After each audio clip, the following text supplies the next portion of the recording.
राजवीर एक छोटा सा गांव का लड़का था जो बचपन से ही कुछ बड़ा करने का सपना देखता था। वो अक्सर अपने दादा से सेना की कहानियां सुना करता। दादा भी एक पूर्व सैनिक थे और उन्होंने 1971 की लड़ाई लड़ी थी।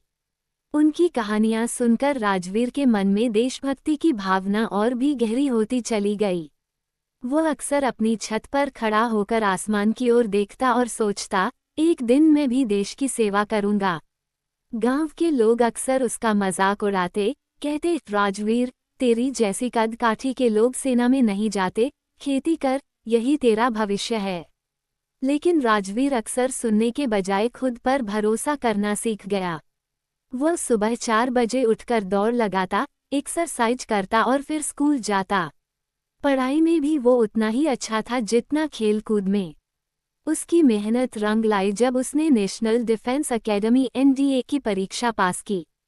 उस दिन उसके पूरे गांव ने तालियां बजाईं और जो लोग अक्सर उसे नकारते थे, वही अब उसकी तारीफें कर रहे थे। एकेडमी की ट्रेनिंग कठिन थी। बारिश हो या धूप, उसे हर हाल में दौड़ना, लड़ना और नियमों का पालन करना पड़ता।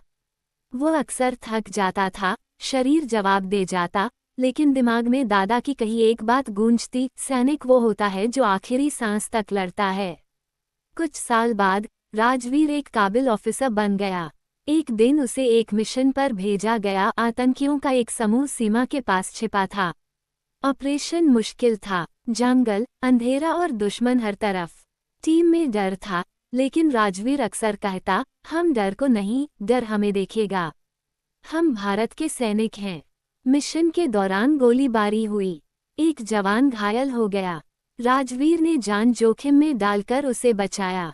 फिर अकेले ही दुश्मनों का सामना किया। वह घायल हुआ, लेकिन हार नहीं मानी।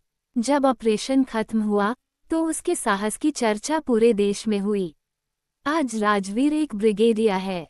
वह जब भी छुट्टी लेकर गांव आता है, तो स्कूल में बच्चों को प्रेरणा देने जाता है। वह अक्सर कहता है, जो लोग अक्सर तुम्हें कमजोर कहें, उन्हें अपने काम से जवाब दो। मेहनत और देशभक्ति कभी बेकार नहीं जाती।